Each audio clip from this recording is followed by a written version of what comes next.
Guys, it's official. I have found the softest t-shirt mankind has ever made, and it's all thanks to our friends at Marine Layer, who are bringing you the comfiest closet staples. For a limited time, our listeners are going to get an exclusive 15% off discount with code CHAEL15 at marinelayer.com. Have you ever felt like you were in between sizes? What's cool about Marine Layer is they actually make in between sizes. You no longer have to choose between medium and large. They are making Marge a real thing. I just got their signature crew tee, and I don't want to take it off. These clothes fit fantastic, and it gets better with Marine Layer's Respun program for when you update your closet and get rid of your old shirts. Marine Layer will send you a prepaid recycling kit and give you a $5 credit per shirt. You get paid for your old tees, and you get to help Marine Layer keep fabric waste out of the landfills. Whether you're going on a date or keeping it casual at home, Marine Layer has the best shirts for every occasion. The perfect tee can be hard to find. Look no further than Marine Layer. For a limited time, get 15% off with the promo code CHAEL15 at marinelayer.com, or just click on the link below. You gotta lose to win. See you Saturday. This is Dustin the Diamond Poirier. This is his Twitter feed. See you soon. I'm going to fight again this year. Oh, boy. What is he talking about? Hey, Siri, call Dustin Poirier. This is a very interesting one, guys, in my opinion. Dustin Poirier doesn't play games. This just isn't who he is.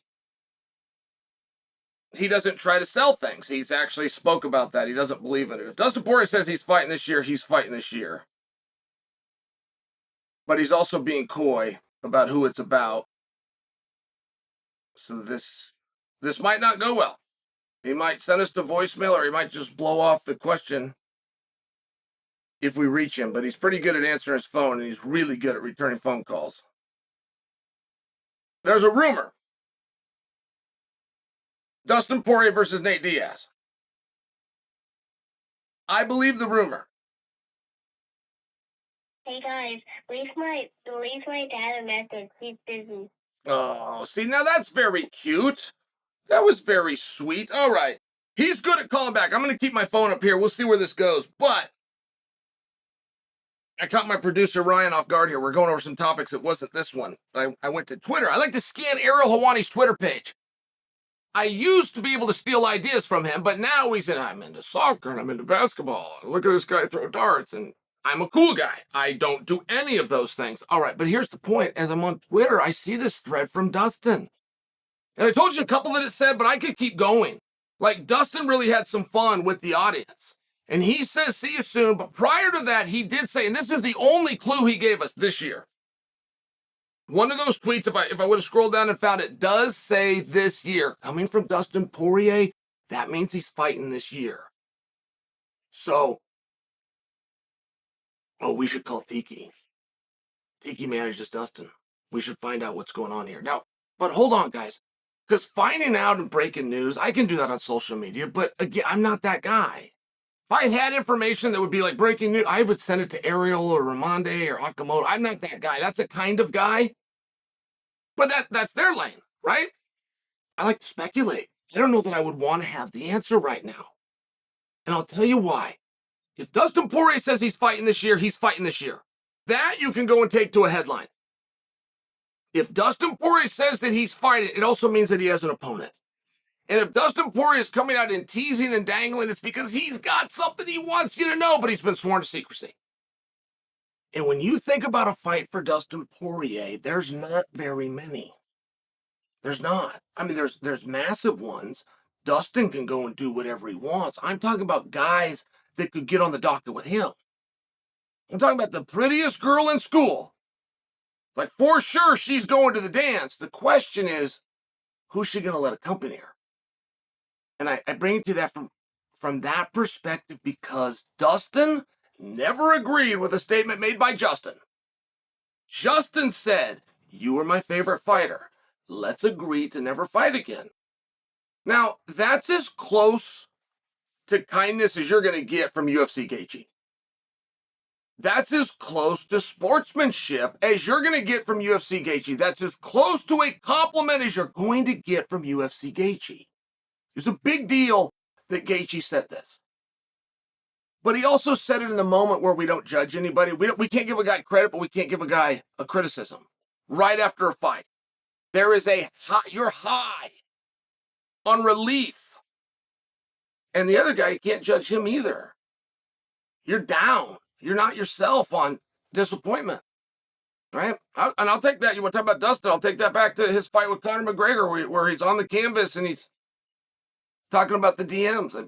It's just not one of those moments we can judge a guy, right? So I do want you to know that happened because they did ask Dustin Poirier about that comment. That comment that Justin made was meant to be between two guys. There just happened to be a camera with a boom mic that picked up the sound. That was in the cage. For time reference, go to the press conference, right? You're talking about 25 minutes later, because it was a main event. There was no other fight. You're talking about 20 minutes later? They asked Poirier about it. Poirier said he laughed and said, I don't know about that. He did not agree. So I bring that to you because the rubber match makes sense. Makes a lot of sense. I also maintain you have to find something for Gaethje to do that's meaningful. I believe that. All right, it's Poirier. Hold on, guys. I got to put my glasses on.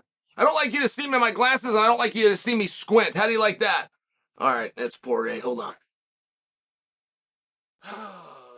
What's up, bro? Don't what's up, bro, me, period. You know exactly what this is about, period. What do you got? Who's it against? And is it a secret or can I share? Question mark. I'm actually filming right now, and I'm making this by voice text.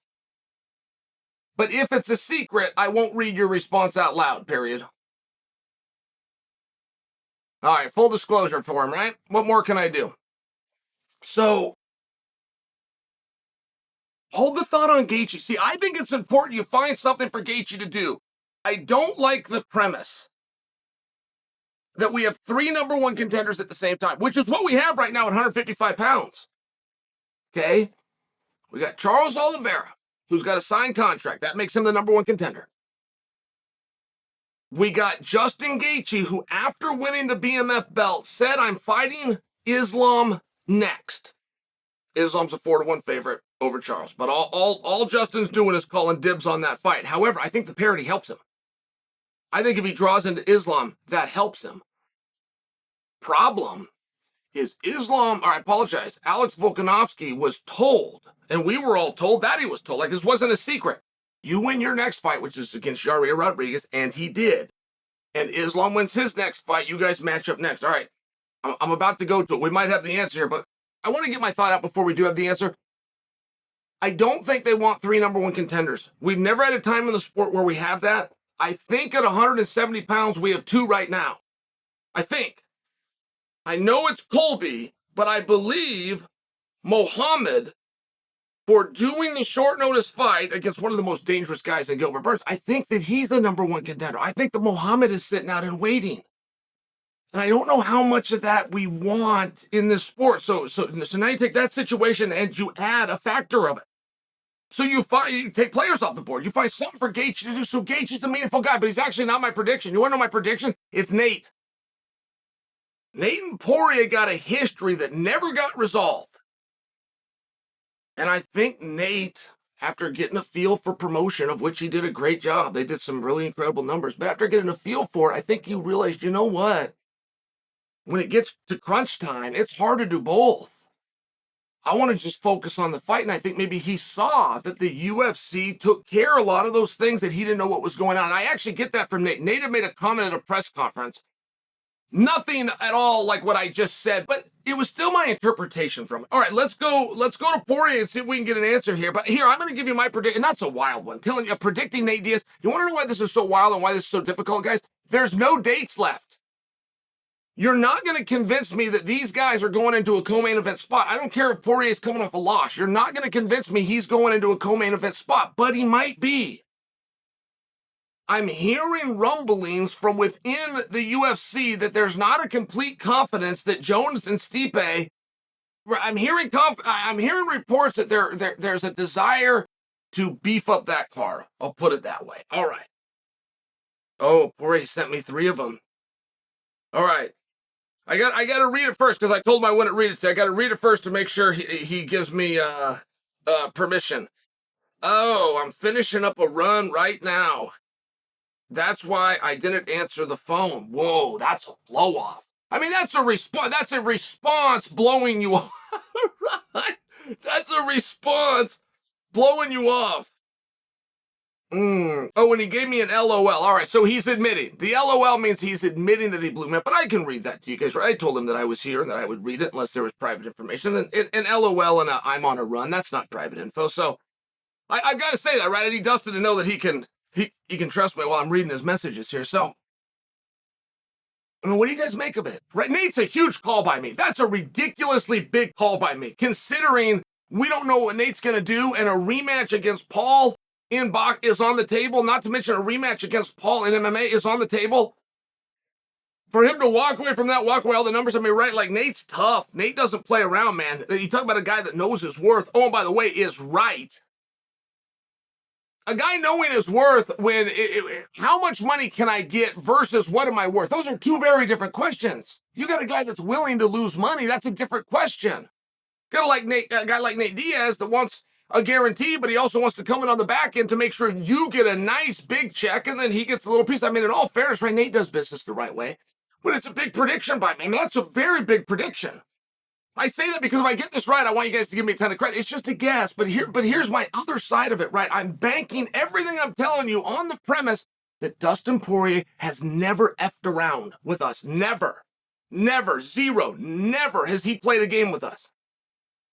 So if he says he's fighting this year, okay, everything I'm saying is predicated on that being accurate. If for the first time ever he's decided he can have a little fun on social media, which is how we all use it, so we would understand and give him room.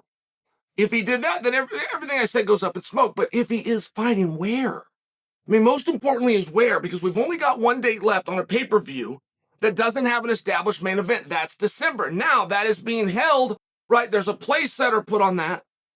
Covington versus Leon, which by the time that comes around is going to be huge. Colby hadn't even started yet. And he's got a very rare skill set. That's going to be huge. But something has delayed it. I blame it on Leon. I blame it on Leon admitting to you guys I don't have any info. I just know that Leon's always been a little bit hesitant. Now, at some point, a prize fighter's got to go in and fight. I think they're looking at the December date. That's in conjunction with Volkanovski saying a week ago, I'm staying at 45. What's up, Ilya Taporia? Start running your mouth. We're fighting this year, which would move them to the December date. Then you have McGregor coming out, telling the world he wants to fight Chandler. By the way, Conor's not kidding. Just so you know, he's not kidding. So they got some really good options for December, but now you have a guy who's never messed with you telling he's fighting this year. I don't think he's a co-main eventer. And I happen to know what he's paid. That he would be the highest paid co-main event in the history of the organization, which might be the case. They might pay a co-main event higher than they pay a main event. There'd be nothing to stop you and put it at Madison Square Garden. That could be true. But I don't believe it. I don't believe it. I have a hard time believing it. So where's he go, right? Like everything I said can't be true. So what is true? Wait a minute, my phone went off. This is our last shot. This is our last shot, guys. If this is him and he gives us an answer, great. If he doesn't, we'll call it a day. We'll circle back to this. But I want you to hedge your bets. I want you to go down the comment section and hedge your bets. All right, I got a voicemail. From Poirier. I'm not comfortable calling him back. I'm not sure he understood that I told him I'm live. I know he responded to that, but if he's doing a run, he couldn't have, it's kind of a long message. I'm not confident he knows. I can't call him back in front of you guys. I'm sorry. We'll have to do this tomorrow. Hedge your bet, though. Poirier fighting this year? If so, what weight class? And most importantly, who?